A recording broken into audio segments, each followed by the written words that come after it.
तो अगेन एक बहुत अच्छा सवाल, बहुत ही आसान सवाल 2018 में पूछा था उसने, 1 नंबर का। कहता है select the correct statement for 50% reaction stage in a steam turbine. Steam turbine में 50% रिएक्शन स्टेज में क्या आपका स्टेटमेंट जो है वो सही है। अब देखो what is 50% reaction. Okay, 50% reaction का मतलब होता है degree of reaction is 50%, that is reaction effect is 50%। That means जितना भी आपका स्टेज के अंदर एंथैल्पी ड्रॉप हो रहा है उसका आधा एंथैल्पी ड्रॉप आपका मूविंग ब्लेड में होगा, आधा एंथैल्पी ड्रॉप आपका नोजल में होगा। ठीक है, तो हमने जब टरबाइन हम पढ़ते हैं तो हम कहते हैं कि जब आपका 50% रिएक्शन स्टेज होता है तो उस केस में आपके ब्लेड्स जो होते हैं they are tilted something like this, such that आपका ये जो भी ब्लेड होगा, ये ब्लेड और आपका जो let's say this is your rotor blade, this is your moving blade, so this is rotor blade, and let's say यहां पे आपका एक स्टेशनरी ब्लेड और है, और स्टेशनरी ब्लेड जो होगा वो कुछ ऐसा होगा। ठीक है, तो इन दोनों ब्लेड का जो शेप होता है 50% रिएक्शन के लिए वो शेप सेम होता है, मतलब इसी शेप को उठा के आप ऐसे रख देते हो। ठीक है, तो इसी के लिए आपको ये पूछ रहा है कि which of the statement is correct. कहता है रोटर ब्लेड इज सिमेट्रिकल। देखो रोटर ब्लेड सिमेट्रिकल जो होते हैं this is for impulse turbine. कभी भी आपके rotor blade symmetrical reaction stage में नहीं होते। तो इंपल्स टरबाइन में आपके ब्लेड सिमेट्रिकल होते हैं, that means this is your wrong statement. Is it clear? Next कहता है the stator blade is symmetrical. Again stator blade जो होते हैं वो सिमेट्रिकल इंपल्स टरबाइन में होते हैं, और वो भी सिर्फ जब आपका डायरेक्टली सिर्फ आपको लेट्स से वेलोसिटी कंपाउंडेड अगर आपकी टरबाइन है तो उसमें सिमेट्रिकल ब्लेड होते हैं। ठीक है, अगर आपका प्रेशर कंपाउंडेड है तो जनरली उसमें भी आपके सिमेट्रिकल ब्लेड नहीं होते हैं, तो अगेन आपका ब्लेड ये सिमेट्रिकल नहीं होगा। तीसरा कहता है the absolute inlet flow angle is equal to absolute exit flow angle. यहां पे I think some missing will be there. The absolute inlet flow angle is equal to absolute exit flow angle. So what is inlet flow angle and what are exit flow angle? तो उसके लिए हमें क्या करना पड़ेगा, velocity triangle देखने पड़ेंगे। तो अगर आप वेलोसिटी ट्रायंगल देखते हो तो आपका ब्लेड जो होता है this is your relative velocity. ठीक है, this will be your absolute velocity, और ये आपका u होता है। So this is your u, this is your v1, this is your vr1।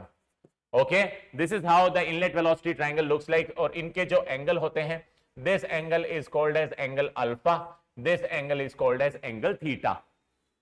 ये इनलेट वेलोसिटी ट्रायंगल होता है। सिमिलरली आपका एग्जिट वेलोसिटी ट्रायंगल होता है, उसको मैं यहां पे बना देता हूं। तो एग्जिट वेलोसिटी में this is your relative velocity. इस रिलेटिव वेलोसिटी के आगे इस रिलेटिव वेलोसिटी में आप ऐड कर देते हो, this is where you add your u and this becomes your absolute velocity. So आपका ट्रायंगल जो बनता है वो कुछ ऐसा बनता है। इसमें जो आपका एब्सोल्यूट एंगल होता है दैट इज योर बीटा, और जो रिलेटिव वेलोसिटी का एंगल होता है that is your phi. This is your vr2 and this is your v2 and this is your u।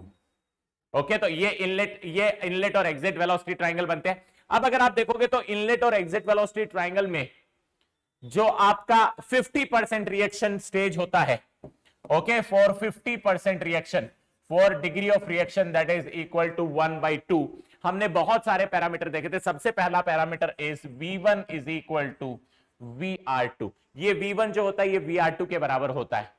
ठीक है, then this angle phi is equal to your nozzle angle that is alpha, okay, and your angle beta is equal to your angle theta. Now what is beta and what is theta? Beta is, if you see, it is the absolute velocity angle that is made with the direction of the flow. Okay, so absolute velocity angle का flow के साथ में direction angle है, this is at exit। यहां पे आपका inlet पे जो थीटा एंगल है this is the angle theta, जो कि आपका रिलेटिव वेलोसिटी का है, that means this is blade angle. If you see theta is the blade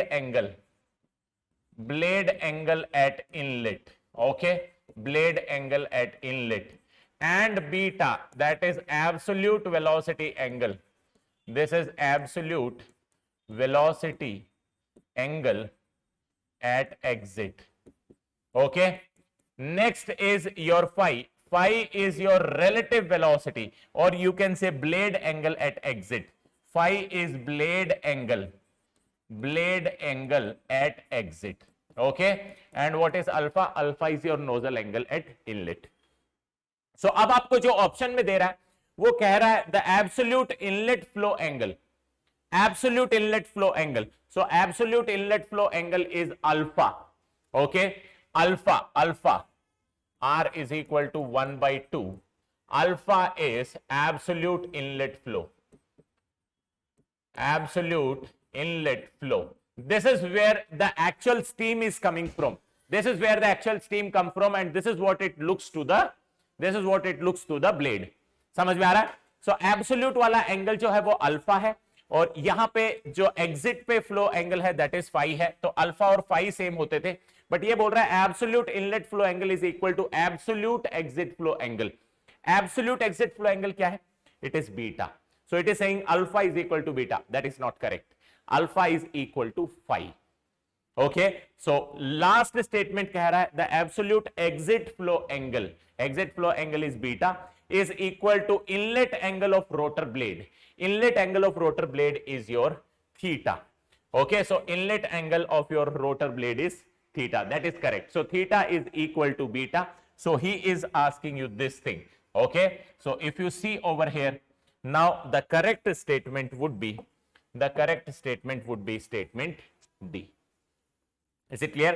ये सिर्फ 50% रिएक्शन स्टेज में होता है जो कि आपका रिएक्शन टरबाइन होता है. Is it clear? समझ में आ गया सबको? ओके.